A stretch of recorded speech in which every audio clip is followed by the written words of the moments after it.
I don't know what I did to make everybody hate trees. Everybody hate trees. I don't know what I did to make everybody hate trees. Everybody hate trees. I don't know what I did to make everybody hate trees. Everybody hate trees. I don't know what I did to make everybody hate trees. No niggas hate trees. I don't know what I did to make everybody hate me. No nigga hate trees. The slip of my tongue, trigger finger for fun. You know I got this trigger finger, man. They know how we do it on the hill. What's up? What's up? Is it coming to Kegel? He ain't waffles and bagels. What's up, Kegel? Don't even worry about that. I mean, the streets and the did that killer by the streets and the prisons the same. You know, they abide. Ooh, they abide by some of the same rules. You know what I'm saying? And you know, sometimes opening your mouth and not saying nothing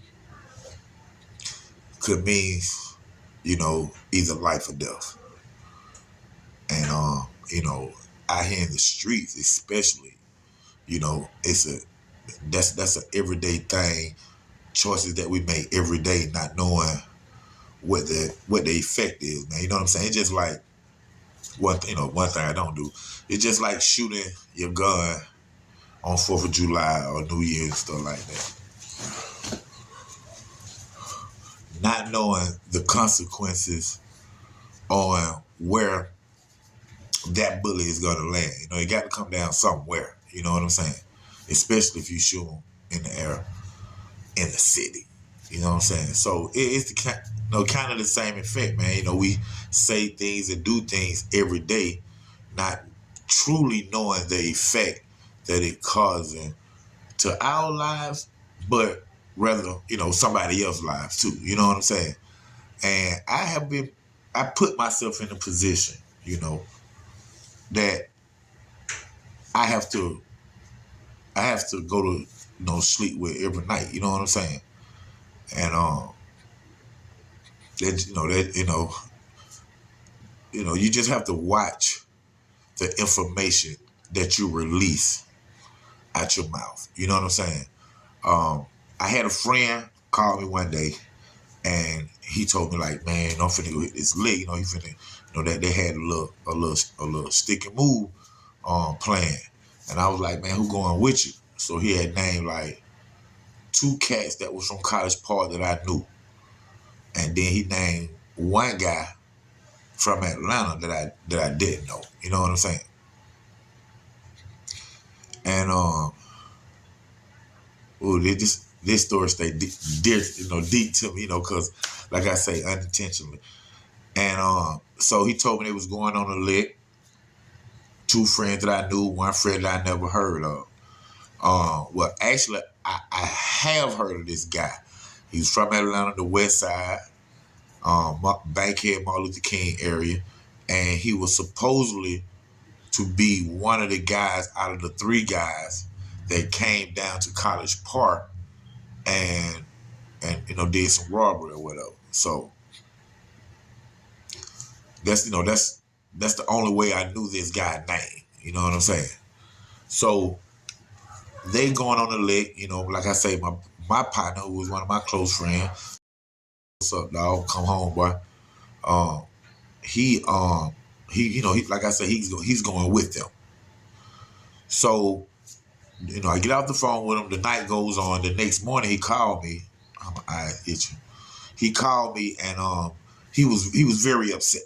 He was very upset because the other 3 guys had went ahead and went on the lick and did the lick without him, and he was pissed. You know what I'm saying? Because the person that they was going to rob was a very heavy hitter. You know what I'm saying? No keys of cocaine or whatnot, and it was right off Old National.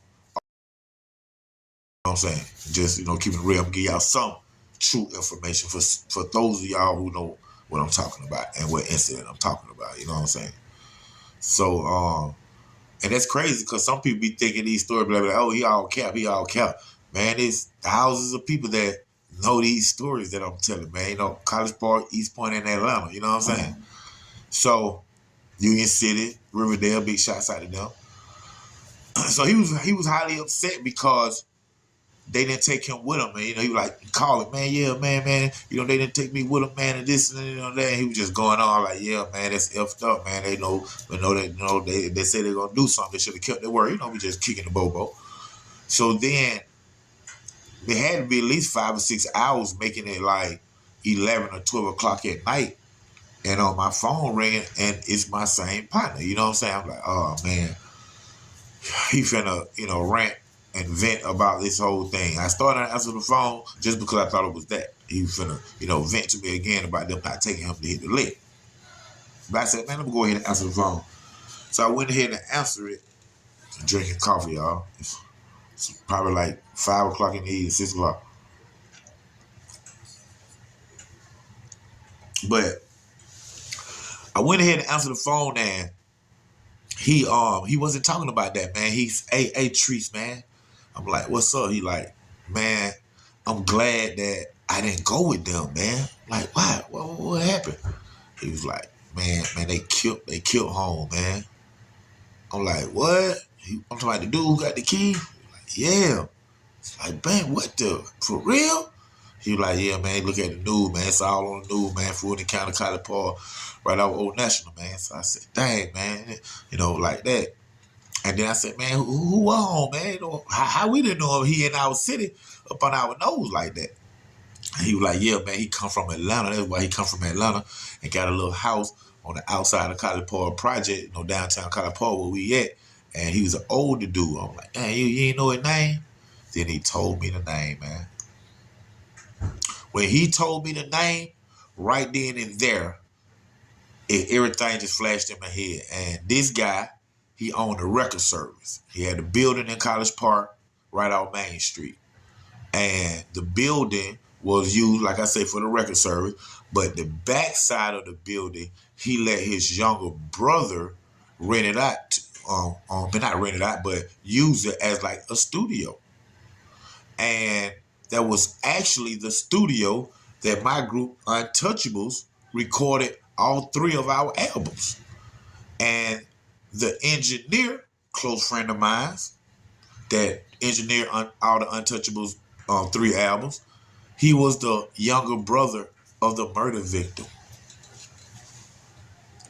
Man, like I say, man, when my partner told me the big brother name who dead, man, I'm like, oh my God, man, that's such and such little brother, man. I mean, older brother. He was like, well, I said, man, when we recorded, we used to record it, because at this time, the Untouchable had dismantled, and Frank Nitty was in the feds doing his time, and we were just living our lives again. You know what I'm saying? Back in block hustling and robbing, whatever, how easy, whatever the easy way was out back then. You know what I'm saying? So once he told me that, man, like I say, man, I was gone. I was gone, man, because throughout those years of doing them albums, me and the group Untouchables and our friends had got very close with the engineer and the owner of the property, the record service, which was the guy who got robbed for the keys to dope and was murdered. I asked, man, what happened? What happened inside? How did this happen? And he told me they went inside. I don't know how they got in there, but they got inside and they rushed up on home, like, ran through the steps. They said the dead guy was at the top of the steps, and they ran through. Well, one of the guys from Atlanta, the guy who actually let my people know that he was there and what he had. Like I said, he was up on our nose. But the guy that I didn't know, he was from Atlanta, from the same turf that they were from. The guy who they robbed, the older guy. So they go ahead and they bust through the house, or however they get in now. They go in now and they attempt to rob the guy. And when they run up the steps and put the guns on him, the guy grabbed the guy that he know from his turf and push him down the steps. And the guy fall all the way down the steps. But when he get up, They say he raised the gun and shot up there, and ended up hitting the OG in the stomach and ended up killing him, man. So he told me that. I'm like, oh man, so now I'm sitting at home with the dilemma of don't say nothing. I don't got nothing to do with it. Snitch. However you two gonna look at it. I get down, so I like all the comments, man. I like seeing how people see things. So, even if I snap back a little bit, I still try to leave, leave the conversation or something. With, I still, F with y'all, like y'all opinion, unless you just somebody that don't got on my nerve and I just hit you, you know what I'm saying? But I'm sitting there with the dilemma, man, of not saying anything, keeping my mouth closed, or telling this guy who done became my friend over the last 5 years, very close, I feel, and engineer of all my music, that I know the guy who killed his brother. You know what I'm saying? So it didn't take me number one day. But man, the next day, man, real talk, man, the next day, man, I called my homie, man, and like I said, he older than me. He was the engineer for Untouchables, OG guy, and he was doing his thing too as well. And what I mean by doing his thing, y'all already know he was like his big brother was, man. But I ended up calling him, man, and I asked him, said, man, did, such and such got killed, did he die? He was like, yeah, man.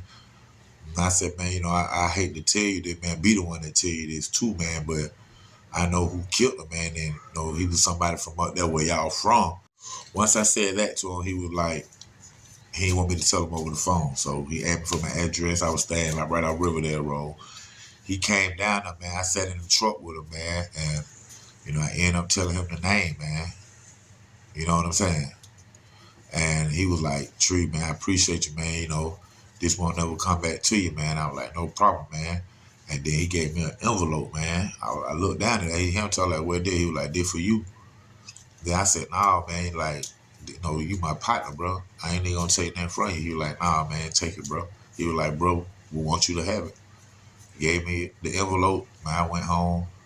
That shit was 5 bands and I man talk, man. So, like I said, man, it is what it is, man. Sometimes you open your mouth and, and things happen. So you have to watch what you say, and if you whatever you say, stand on it. This OG Black Bart, Underground Source TV, College Park, stand up. I don't know what I did to make everybody hate trees. Everybody hate trees. I don't know what I did to make everybody hate trees. Everybody hate trees. I don't know what I did to make everybody hate trees. Everybody hate trees. I don't know what I did to make everybody hate trees. Those niggas hate trees. I don't know what I did to make everybody hate me. Those niggas hate trees. The slip of my tongue, trigger finger for fun. I got this trigger finger, man. They know how we do it on the hill. What's up? Is it come, Mr. Cable?